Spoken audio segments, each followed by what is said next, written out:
बहस मुबहसा छेड़ दिया है कि कोई स्पेशल स्टेटस और कहीं स्टेटहुड के हवाले से इस मीटिंग में बात होगी। अगर हम जम्मू की बात करें तो पैंथर्स पार्टी ने आज जम्मू में एहतजाज भी किया। इल्ज़ाम भारतीय जनता पार्टी पे लगाया गया है कि उन्होंने जम्मू की लीडरशिप को नज़रअंदाज किया है। और श्रीनगर की बात करें तो मीटिंगों का सिलसिला बराबर जारी है।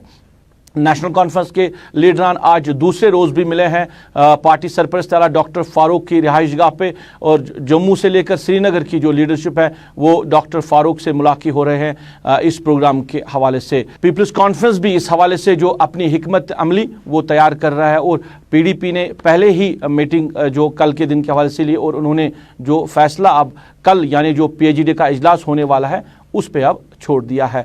आज नेशनल कॉन्फ्रेंस के जो लीडरान हैं वो डॉक्टर फारूक अब्दुल्ला की रिहाइशगाह पे गए हैं, जिन्होंने वहाँ पे फारूक अब्दुल्ला के साथ बात की है। पार्टी के मुख्तलिफ लीडरान ने मीडिया के साथ बात की। जनरल सेक्रेटरी अली मोहम्मद सागर ने मीडिया के साथ बात की है कल की मीटिंग के हवाले से, और आज जो लीडरशिप बुलाई गई है इस हवाले से कि किस तरह अब जो हिकमत अमली तैयार की जा रही है दिल्ली जाने के हवाले से और इजलास में शिरकत करने के हवाले से। जम्मू से लोग आ रहे हैं, बाकी आज डॉक्टर साहब मिल रहे हैं, तो इंशाल्लाह आपसे मीडिया तो जान है डेमोक्रेसी की, आपसे बात करेंगे, आपको बताएंगे डॉक्टर साहब क्या हमारा क्या फैसला है। पीएचडी की मीटिंग है कल, वो भी हो जाएगी, तो उसके बाद जो भी सारा ये होगा एक चीज़ बन जाएगी। तो आपको सूबाई सदर ने भी कहा है कि उसमें हम आपको बाखबर करेंगे कि हमने क्या फैसला लिया है। वो सारा डोमिसाइल पे हो जाए, 370 पे हो जाए, स्टेट पे हो जाए, वो सारा हम डिस्कस करेंगे, फिर आपको बताएंगे। आ रहे हैं ना जम्मू के सारे लीडर हमारे आ रहे हैं, वो बात कर रहे हैं। सागर साहब एजेंडा क्या रहेगा उस party? Agenda present political situation. इधर नेशनल कॉन्फ्रेंस के सीनियर लीडर नासिर असलम वानी ने इस मीटिंग के हवाले से कहा कि अब मरकजी क़यादत को ये पता चला है कि जम्मू कश्मीर की जो सियासी क़यादत है उसकी कितनी अहमियत है, क्योंकि अब जब आर्टिकल एब्रीगेशन के बाद जब यहाँ पे सियासत जो है वो ख़त्म हो चुकी थी, सियासी लीडरान को कैदबंद भी रखा गया था। अब मरकजी सरकार ने फैसला जो लिया है वो सही फैसला है कि ऑन बोर्ड जो है जम्मू कश्मीर की पॉलिटिकल लीडरशिप को लिया जाए। जम्मू कश्मीर की सूरत हाल को बेहतर करने के लिए, यहाँ के पॉलिटिकल सिस्टम को आगे बढ़ाने के लिए ज़रूरी है कि यहाँ के जो पॉलिटिकल लीडर्स हैं उनको कॉन्फिडेंस में लिया जाए। नासिर असलम वानी और क्या कहते हैं हम आपकी नज़र करते हैं। कल सुबह भी डॉक्टर साहब ने सीनियर साथियों से बात की, आज भी कुछ साथियों से बात की, कुछ साथियों के साथ उनने फ़ोन पे भी जो है तबादला ख्याल किया जो फिजिकली नहीं आ पाए। कल भी कुछ साथी आएंगे, कल मेरा ख्याल है कारगिल से साथी आएंगे, परसों जम्मू वालों से भी बात हो जाएगी।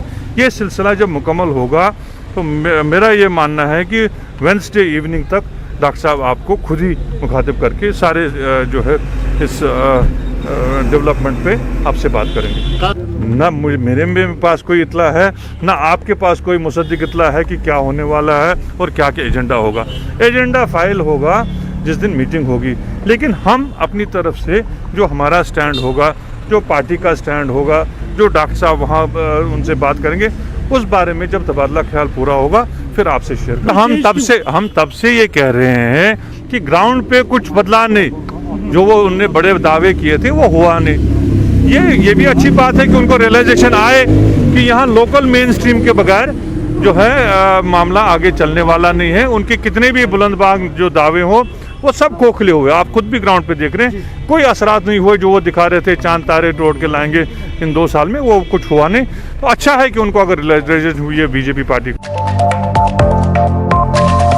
नाज़रीन, यहाँ के जो पॉलिटिकल लीडरान हैं उनको दिल्ली तो तलब ज़रूर किया गया है, मगर अगर हम एजेंडे पे बात करें तो अभी भी एजेंडे के हवाले से कहीं ना कहीं कन्फ्यूजन बना हुआ है। दिल्ली जाकर किस मामले पे बात होगी?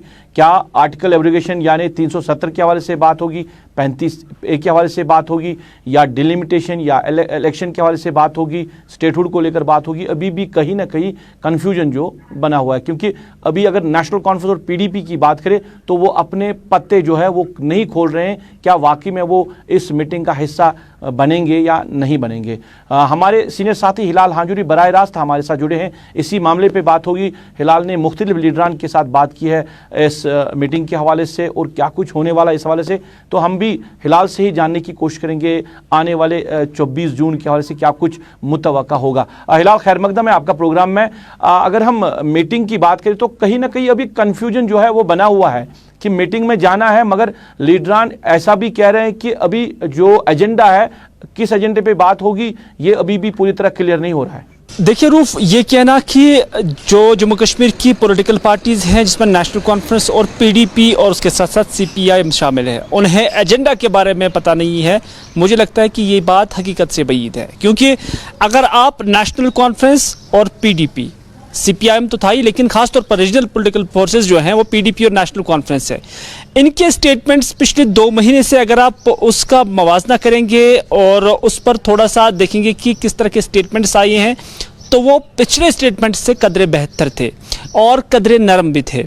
न सिर्फ इतना, महबूबा मुफ्ती काफ़ी तलक गवर्नमेंट ऑफ इंडिया, खासतौर पर भारतीय जनता पार्टी के बारे में बोलती आई है, लेकिन पिछले 1-1.5 महीने का अगर आप उसका ट्विटर हैंडल देखेंगे तो कहीं पर भी वो तलखी नज़र नहीं आ रही है, महबूबा मुफ्ती के अकाउंट में भी, और कहीं पर भी वो असर जो उनके बयानात में हुआ करता था वो नज़र नहीं आ रहा है। यानी ये बात साफ दर्शाता है कि पीडीपी और नेशनल कॉन्फ्रेंस के बड़े लीडरान, जिसमें महबूबा मुफ्ती और डॉक्टर फारूक अब्दुल्ला के साथ साथ उमर अब्दुल्ला भी शामिल हैं, तो वो दिल्ली के साथ राब्ते में हैं। अब डायरेक्ट राब्ते में हैं या इनडायरेक्ट राब्ते में हैं, वो एक अलग बात है। यानी उनके साथ मौजू और उनके साथ एजेंडा वो ऑलरेडी डिस्कस हुआ होगा। अब जो है फॉर्मेलिटीज़ को पूरा किया जा रहा है। हाँ, पब्लिक को इस बारे में पता नहीं है, इसमें कोई शक नहीं, क्योंकि पब्लिक के अंदर ये कन्फ्यूजन अभी भी लगातार बना हुआ है कि आखिर किस बात को लेकर बात करनी होगी। लेकिन जो टॉप लेवल के जो पॉलिटिशियंस हैं, जिसमें फारूक अब्दुल्ला और महबूबा मुफ्ती भी शामिल है, उसमें कोई शक नहीं कि उन्हें इस बारे में बाज़ाब्ता तौर पर खाका पेश किया गया होगा। अब वहाँ पर बातों को ठीक करने की कोशिश की जा रही होगी। जो फॉर्मेलिटीज़ हैं उनको कैसे अंजाम दिया जाएगा उस पर बात की जा रही होगी। अदरवाइज सारा मामला तय है, और तय होने के बाद जो बाकी मॉडलिटीज़ है उसको तय करने की भी कोशिश की जा रही है। हिलाल मैं रोकना चाहूँगा, एक चीज़ मैं आपसे जानना चाहूँगा कि मीटिंग से पहले ही जो पॉलिटिकल लीडरशिप है, पॉलिटिकल प्रिजनर्स हैं, उनका रिहा होना, आप इसको कहाँ पे देख रहे हैं? बिल्कुल एक सीबीएम है। हम ये कह सकते हैं कि जब कोई भी बड़ा काम करना होता है तो उसके लिए एक इशारा इस तरह का होता है कि जो सीबीएम उठाए जाते हैं, जो एतमाद साजी के इकदाम उठाए जाते हैं, उस पर हमने देखा कि नईम अख्तर इंद्राबी के खिलाफ जिस तरह से आज तक government of India, Jammu Kashmir की सरकार को इस्तेमाल किया गया है, आज यकायक इसमें कैसे तब्दीली आ गई। सरताज मदनी साहब जो कि पीडीपी के सीनियर मोस्ट लीडर में शुमार हैं, न सिर्फ इतना बल्कि महबूबा मुफ्ती के वो करीबी रिश्तेदार भी हैं, तो उन्हें भी रिहा किया जाता है। वहीदुर रहमान परख के बारे में भी बहुत जल्द जो है कोई बड़ा डिसीजन एक्सपेक्टेड है, हालांकि अभी अगरचे नहीं लिया गया कोई बड़ा डिसीजन, लेकिन एक्सपेक्टेड है। तो इस तरह से ये एतमाद साजी के इकदाम होते हैं और इसके यही इशारे होते हैं कि something big and something positive is going to be happen in Jammu and Kashmir. तो मुझे लगता है कि ये मीटिंगें जो हैं 24 से पहले एक रस्म है जिसमें नेशनल कॉन्फ्रेंस अपनी क़यादत को बुला रही हैं। अगर आपने कल ही का स्टेटमेंट मोहम्मद अकबर लोन साहब का सुना होगा तो उन्होंने वाज़िया तौर पर कहा है कि नेशनल कॉन्फ्रेंस ने डिसाइड किया है कि उन्हें दिल्ली जाना है, और उसमें डॉक्टर फारूक अब्दुल्ला के साथ साथ खुद मोहम्मद अकबर लोन और रिटायर्ड जस्टिस हसनैन मसूदी भी होंगे। लेकिन जब आप उनके तर्जमान या उनके सूबाई सदर का बयान देखते हैं और पढ़ते हैं तो आपको पता लगेगा कि काफ़ी डिफरेंस है, क्योंकि वो एक शो ऑफ करने के लिए यही दिखा रहे हैं कि अभी मीटिंगों का सिलसिला जारी है, बाकी एजेंडा तय है, उस पर गुफ्तशनीद हो रही है, मॉडलिटीज़ को तय किया जा रहा है गवर्नमेंट ऑफ इंडिया और जम्मू कश्मीर पॉलिटिशियंस के दरमियान। बाकी जो अवाम में अभी दिखावा है, अवाम अभी भी कन्फ्यूजन के शिकार है, बल्कि जो पिछली सतह पर हम यही कहेंगे कि वहां पर चीज़ों को तय किया जा रहा है और हद पे शक्ल दी जा रही है। फिलहाल कल पीडीपी का इजलास बुलाना, जो वहां की वर्किंग ग्रुप की मीटिंग हुई और उसमें यह फैसला लिया गया कि अब जब पीएचडी का इजलास होगा कल, उसके बाद ही फैसला लिया जाएगा। तो पीडीपी ने अपने पते जो है अभी पूरी तरह साफ नहीं किए हैं। हाँ बिल्कुल, पीडीपी ने ऐसा किया है क्योंकि मुझे लगता है और बेशतर मुबसरीन का ये मानना है कि जो कुछ भी होगा वो ये सहरा पीएचडी को बांधना चाहते हैं, और पीएचडी जो भी कोई डिसीजन लेगी वो पीएचडी लेगी। कोई भी पॉलिटिकल पार्टी इंडिविजुअल स्तर पर इस पर जो है कोई फैसला नहीं लेना चाहती है, बल्कि जब गवर्नमेंट ऑफ इंडिया को वो रिप्रेजेंट करेंगे जम्मू कश्मीर की तरफ से, तो वो आम पॉलिटिकल पार्टी नहीं बल्कि पीएचडी को रिप्रेजेंट करेंगे। और कल भी आप देखेंगे कि जब इस हवाले से मीटिंग होगी, बाज़ाब्ता तौर पर यही कहा जाएगा कि ये जो डेलीगेशन यहाँ से जाएगा वो पीएचडी का डेलीगेशन होगा और वो वहाँ पर बात करेंगे, और साथ ही साथ 370 35A की बहाली को लेकर वो बात करेंगे। बाकी पीछे क्या तय हुआ होगा आखिरकार होना वही है। तो क्या आपको लग रहा है कि ये जो सारा मामला चल रहा है ये इलेक्शन के लिए है, और अगर हम बात करें तो लास्ट में आखिर में जो भी फैसला आएगा तो उसके साथ साथ इलेक्शन करवाने की तैयारी भी हो रही है? देखिए, एक अहम बात यहाँ पर हम डिस्कस करना चाहेंगे, वो ये है कि अगर जम्मू कश्मीर को स्टेटहुड मिलता है तो फिर वो भी जम्मू कश्मीर के लोगों के लिए यूटी से बेहतर है। अगर इलेक्शन होते हैं तो उससे एक एनवायरनमेंट बन जाता है। तो इस तरह से अगर ये चीज़ें मिलती हैं और उसके बाद इसको जो लोकल पार्टीज़ हैं वो इसको धक्का भी नहीं दे सकती हैं, और वो भी अपने आप ये सोचते होंगे कि हाँ, अगर इतना मिल गया फ़िलहाल काफ़ी है। लेकिन सवाल ये है कि अगर ये कुछ देना था, क्या इस चीज़ के लिए वो जदोजहद करते हैं? बिल्कुल भी नहीं। उनका जदोजहद रेस्टोरेशन ऑफ आर्टिकल 370। मैंने डे फर्स्ट से ही बोल रहा हूँ कि जो कुछ भी दिल्ली और जम्मू कश्मीर लीडरशिप के दरमियान अभी डिस्कस हो रहा है वो इलेक्शन और खाली स्टेटहुड से बियॉन्ड है, उसके अलावा भी कुछ है। वो कुछ क्या होगा उस पर गुप्तशनीद करने की अभी ज़रूरत नहीं होगी, बल्कि हमें उसके एस्पेक्ट्स को देखना होगा कि ये मामला यूएई, सऊदी अरब से होते हुए साउथ एशिया के कुछ ममालिक के साथ भी मिल रहा है। लेकिन फ़िलहाल ये सहरा जम्मू कश्मीर की पॉलिटिकल पार्टीज़ को ही बांधना होगा, क्योंकि ये हिंद नवाज जमातें हैं और इन्हीं के ज़रिए से ये कुछ कराना एक मशक हो सकती है। हिलाल, कुछ खबरें इस तरह भी आ रही है कि जो इलेक्शन होंगे वो यूनियन टेरिटरी में होंगे और उसके बाद ही स्टेट को रेस्टोर किया जाएगा। मगर अगर हम नेशनल कॉन्फ्रेंस के जो लीडर है साहब का वज़ीर उमर अब्दुल्ला की बात करें या महबूब मुफ्ती की बात करें, क्योंकि उमर अब्दुल्ला ने ये कहा कि वो यूनियन टेरिटरी में इलेक्शन में हिस्सा नहीं लेंगे। महबूब मुफ्ती तो फिलहाल ये कह रही कि वो कंटेस्ट ही नहीं करेगी। तो क्या आप ये मानकर चलते हैं कि जो स्टेटहुड है वो इलेक्शन से पहले ही दिया जा सकता है? देखिए, अभी ट्रस्ट डेफिसिट है बहुत, और इन चीज़ों पर अभी जम्मू कश्मीर की पॉलिटिकल पार्टीज़ दिल्ली पर भरोसा नहीं कर सकती हैं। यानी जम्मू कश्मीर के लोग अगर यूटी के अंदर ही इलेक्शन हो जाएंगे, इसमें कोई शक नहीं कि ये पार्टी इसमें हिस्सा लेंगी, लेकिन ये अपना एहतजाज बराबर जारी रखेंगी। उन्हें फिर ऐसी ऑल पार्टी मीटिंग में जाने का कोई फन नहीं बनता है, उसका कोई तुक्का नहीं बनता है। तो इस तरह से इतना बड़ा रिस्क जम्मू कश्मीर की पॉलिटिकल पार्टीज़ नहीं लेंगे। ये यही कह सकते हैं कि जो कुछ गवर्नमेंट ऑफ इंडिया को करना है वो कर सकते हैं, तो हम उस पार्टी का हिस्सा नहीं बनेंगे, हम उस कॉन्फ्रेंस का हिस्सा नहीं बनेंगे। लेकिन ये उस कॉन्फ्रेंस यानी ऑल पार्टी कॉन्फ्रेंस का हिस्सा बन रहे हैं। वजह क्या है कि वो जो उन्हें कहा गया है वो स्टेटहुड और इलेक्शन से बियॉन्ड है। मैं एक बार फिर से यही कहता हूँ, वो उससे आसपास हो सकता है, उससे ज़्यादा भी हो सकता है। तो इस तरह से अब ये उस चीज़ का बेनिफिट हासिल करना चाहते हैं और इसको वो हाथ से नहीं देना जाना चाहते हैं। बाकी जो रेस्टोरेशन ऑफ 370 है वो मामला सुप्रीम कोर्ट के ज़ेर गौर है, और यहाँ की लीडरशिप को भी ये पता है कि सब कुछ एक साथ नहीं मिल सकते हैं, क्योंकि अगर 370 देंगे तो फिर बीजेपी का एजेंडा ही खत्म हो जाता है और पूरे मुल्क के अंदर फिर भारतीय जनता पार्टी को जवाब देना होगा। कुछ एक रियासतों में अब आने वाले वक्त में इलेक्शंस भी है जो फिर भारतीय जनता पार्टी के लिए काफ़ी नुकसानदेह साबित हो सकता है। तो इस तरह से इन सभी पॉलिटिकल पार्टीज को ऑन बोर्ड लेके कुछ ऐसा कुछ किया जा रहा है कि जिसमें बीजेपी को भी एक कदम पीछे चलने की जरूरत होगी, और स्टेट की जो पॉलिटिकल पार्टीज है उन्हें भी 2 कदम पीछे चलने की जरूरत होगी, और उसी पर कंसेंसस बनाने की कोशिश की जा रही होगी। चलिए हिलाल, बात करने के लिए बहुत बहुत शुक्रिया। हमारे सीनियर साथी हिलाल हांजुरी बात कर रही है, और बात हो रही है 24 जून के इजलास के हवाले से, क्योंकि स्टेटहुड से ज़्यादा ही कुछ मिल सकता है, क्योंकि अब जिस तरह मॉडलिटीज़ तय की जा रही है यहाँ की लीडरशिप की तरफ से कि जो इलेक्शंस या स्टेटहुड का जो मामला है उससे ज़्यादा ही कुछ मिल सकता है, ये मुतवक्का है और इसकी तवक्को की जा रही है। अब 24 जून के बाद ही पता चलेगा कि क्या कुछ मिल सकता है और किन चीज़ों पे बात होगी प्राइम मिनिस्टर के इस इजलास में। मगर मामला अभी गर्म है, सियासत के हवाले से काफ़ी ज़्यादा अब गर्म है, और हर एक पॉलिटिकल पार्टी अपनी तरफ से इसको संजीदगी से ले रही है और इसको अपने खाते में डालने की कोशिश भी कर रहे हैं। नाज़रीन, आप स्पेशल रिपोर्ट देख रहे हैं। बात करेंगे सोपोर ऑपरेशन के हवाले से। लश्कर कमांडर समेत 3 जंगजू सोपोर ऑपरेशन में जान बहक हुए हैं और पुलिस ने इसको एक बड़ी कामयाबी से ताबीर किया है। पुलिस के डायरेक्टर जनरल दिलबाग सिंह ने इस हवाले से मीडिया नुमाइंदों के साथ बात की।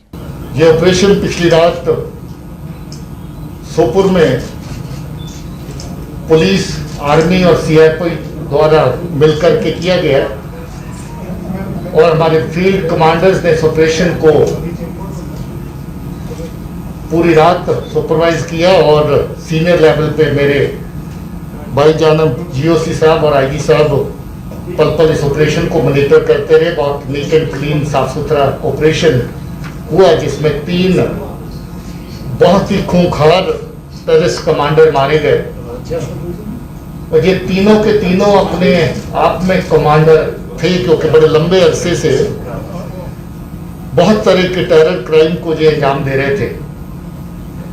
सबसे टॉप पर जो आता है मुदस्सर पंडित, जिसको उमर भी कहते थे, रुखाना भी कहते थे, मुद्दू भी कहते थे और माज भाई भी कहते थे। ये जून 19 से एलईटी कमांडर इस एरिया का है। इसका बहुत पुराना साथी जो पाकिस्तान का टेररिस्ट है अब्दुल्ला, जिसको असरार भी कहते हैं, वो भी इसका लंबे अरसे से साथ निभाता रहा। पहले मुदस्सर से पहले जो मुदस्सर का कमांडर उसके साथ चलता रहा और उसके बाद मुदस्सर के साथ चलने लगा और लगभग सारी की सारी आतंकी कार्रवाइयाँ, दहशतगर्दी की कार्रवाइयाँ जो मुदस्सर पंडित ने करी उसमें उसका साथ दिया।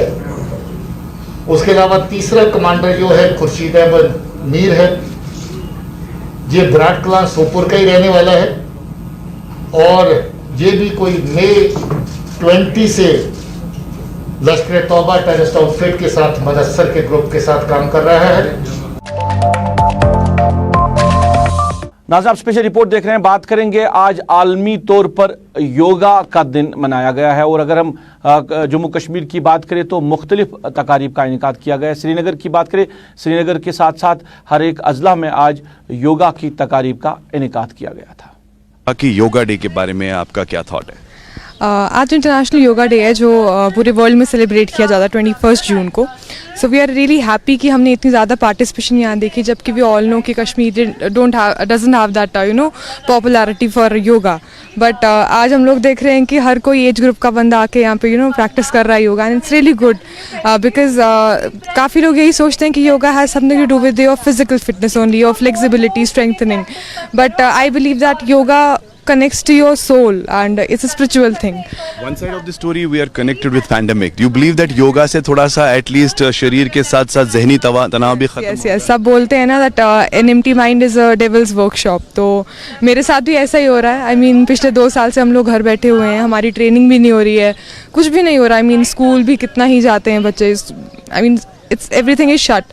So yoga has some way helped everyone out because I can tell you this very confidently because I know मेरे पास कुछ बच्चे ऐसे आते हैं मेरी अकेडमी में, जो who were suffering from depression, anxiety, who were into drugs and many other things.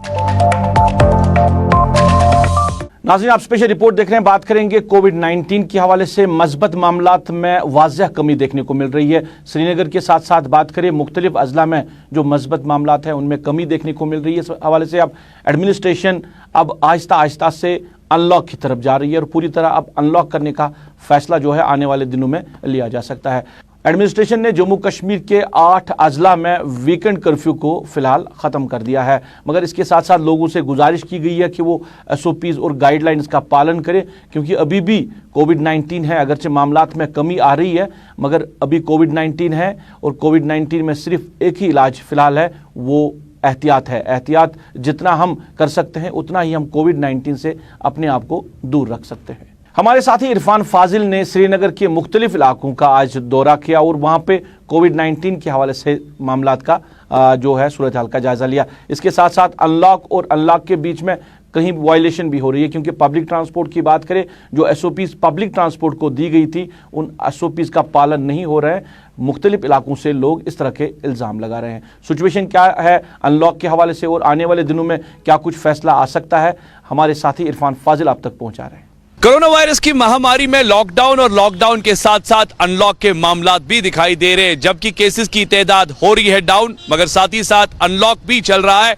और कल जबकि कमेटी की तरफ से जिस तरीके से खास तौर पर खबर आई अनलॉक के मामलात को लेकर, तो वीकेंड लॉकडाउन के साथ 8 अजलाओं में अब ये वीकेंड लॉकडाउन खत्म कर दिया गया है, जिसमें जम्मू कश्मीर की अगर बात करें तो जम्मू से 5 डिस्ट्रिक्ट और कश्मीर से 3 डिस्ट्रिक्ट खबरों में शामिल है। फिलहाल शहर श्रीनगर की बात करें, पुलवामा, बारामूला, लगातार अभी सिलसिला वैसे ही जारी है और अभी इस पर कोई फैसला नहीं आया है कि क्या इसे भी बाद में अनलॉक में तब्दील किया जाएगा, जबकि 5 दिन अब मौका मिल रहा है काम करने के लिए। फिलहाल शहर श्रीनगर की अगर बात करें तो पार्शियली दुकानें खुलती हैं, सुबह शाम हम देखते हैं कि ट्रैफिक की अच्छी आवाजाही भी दिखाई देती है, मगर इस बीच मस्बत मामलात में काफी ज्यादा कमी भी पाई गई है, जिसमें प्रशासन कोशिश जरूर कर रही है कि इस चेन को और भी ब्रेक किया जाए। अभी भी अगर देखा जाए तो डिस्ट्रिक्ट अनंतनाग को लेकर जो पार्क्स वगैरह वहां पर बंद पड़े थे, कल से अब ये भी खबर आ रही है कि वहां पर अनपेड और पेड के जो पार्क्स है वहां पर अब सैर व तफरीह के लिए लोग जा सकते हैं। मगर साथ ही साथ अगर वादी कश्मीर की बात करें तो शहर श्रीनगर में ट्रांसपोर्ट का हाल जो है वो कुछ ज्यादा ही बेहाल है, क्योंकि एसओपीज की धज्जियां अभी भी उड़ाई जा रही है, जिस बीच सरकार, प्रशासन और पुलिस को सख्त से सख्त इकदाम उठाने पड़ेंगे, क्योंकि जिस तरीके से ट्रांसपोर्टर सड़कों पर अप्लाई करते हैं, गाड़ियां लेकर चलते हैं, चाहे वो मिनी बसेस हो, चाहे वो टैक्सी सर्विसेज जिसमें सुमो या तवेरा गाड़ियां चलती है, उसमें अक्सर बेशतर पैसेंजर्स की शिकायतें आ रही है, किराया डबल है, मगर आखिरकार जी हां सीट का मामला कुछ और है। यानी जहां पर 10 सवारी जहां पर आपको 5 सवारी रखनी है वहां पर आप 10 सवारियों को बिठा देते हैं। और क्या यह चीज प्रशासन के नजर में नहीं है, क्योंकि लोग सवाल जरूर पूछ रहे हैं। दूसरी जानिब जिस तरीके से वीकेंड लॉकडाउन के मामलात को लेकर सबकी निगाहें, सबकी नजरें, यानी ताजरों का भी मानना है कि काम करने का मौका मिल रहा है, मगर वेंडर्स के साथ साथ हाल बुरा हाल है, क्योंकि वेंडर्स जब संडे के दिन मार्केट लगाते हैं उनकी उम्मीदें, आशाएं काफी ज्यादा बुलंद होती है, मगर पिछले 2 माह से संडे मार्केट भी खामोश ही पड़ा हुआ था। और आज सुबह सुबह फिर से अनलॉक के मामला दिखाई दिए, सड़कों पर ट्रैफिक की आवाजाही और साथ साथ दफ्तरान भी खुल गए, प्राइवेट दफ्तरों को काम करने का मौका भी मिलता है, मगर यहां पर एहतियात और एसओपीज गाइडलाइंस को फॉलो करने की काफी ज्यादा जरूरत है। गुलिस्तान न्यूज के लिए Saeed Irfan Fazil with video journalist Abid Qadir. नाज़रीन, मस्बत मामलात में कमी देखने को मिल रही है और जो बड़े अस्पतालों में जो भीड़ रहती थी कोविड-19 के हवाले से, उसमें भी अब काफ़ी कमी देखने को मिल रही है। दूसरी तरफ जो हेल्थ मराकज़ का हाल है, क्योंकि लोग इस हवाले से कहीं ना कहीं बातें कर रहे हैं। अगर हम बात करें दिवर परिहासपुरा पटन का जो हेल्थ मरकज़ है, वहाँ पे लोगों ने इल्ज़ाम लगाया कि जो वहाँ पे अमला तैनात रहता है वो प्रॉपरली ड्यूटी पे नहीं आते हैं। और आज के दिन के हवाले से बात करें, जब वहाँ पे गुलिस्तान की टीम के नुमाइंदे चले गए तो दिन के 11:30 बजे भी इस हेल्थ सेंटर पे ताला चढ़ा हुआ था। लोगों की शिकायत हमारे साथी ने वहाँ के जो कंसर्न बीएमओ तक पहुँचाने की कोशिश की, मगर कोई मस्बत जवाब उनको नहीं मिला। लोग इस हवाले से शिकायत कर रहे हैं कि आज अगरचे ये हेल्थ मरकज़ जो बंद रहा, मगर कई वक्त से लोगों को इस तरह की मुश्किलात हो रही है कि हेल्थ मराकज़ पे जो तैनात जो अमला है वो प्रॉपरली अपनी ड्यूटी अंजाम नहीं दे रहे हैं। ये इंतजाम कहें। दोम सूरत न दवा न कह चीज़ बल्कि सोजान दपान और सूज, मगर सोजान योर कहें। वोत उम्र सेंटर मगर दवा कह चीज़ तो वनकन बजे 1:30 ये वनकनस यह बंद यल कहें, यह सोरे बंद। गरीब यह रुक अमिस वात अमिस किराय चंदस मज यह वात सेंटरस पे ये कहनी तो यह कत वात यह मूद ना, यह गरीब मरना। नाज़रीन, आखिर पर आपको ये भी बताते चले कि हमारे सीनियर साथी समीर वानी के चचाज़ादा भाई अजान असलम का इंतकाल हुआ। मरहूम का रस्मी चाहरुम 23 जून उनके आबाई मकबरा वाक़ा बागाद बरजुला में सुबह 9 बजे अंजाम दिया जाएगा। चलिए नाज़रीन, था आज का स्पेशल रिपोर्ट। आज की स्पेशल रिपोर्ट में बस इतना ही। मुझे मेरी पूरी टीम के साथ, मेरे कैमरा पर्सन आबिद कादिर, मेरे ऑनलाइन एडिटर खालिद मुश्ताक के साथ इस वादे के साथ दीजिए इजाज़त। आप अपना ख्याल रखेंगे, हमें अपनी दुआओं में याद रखेंगे।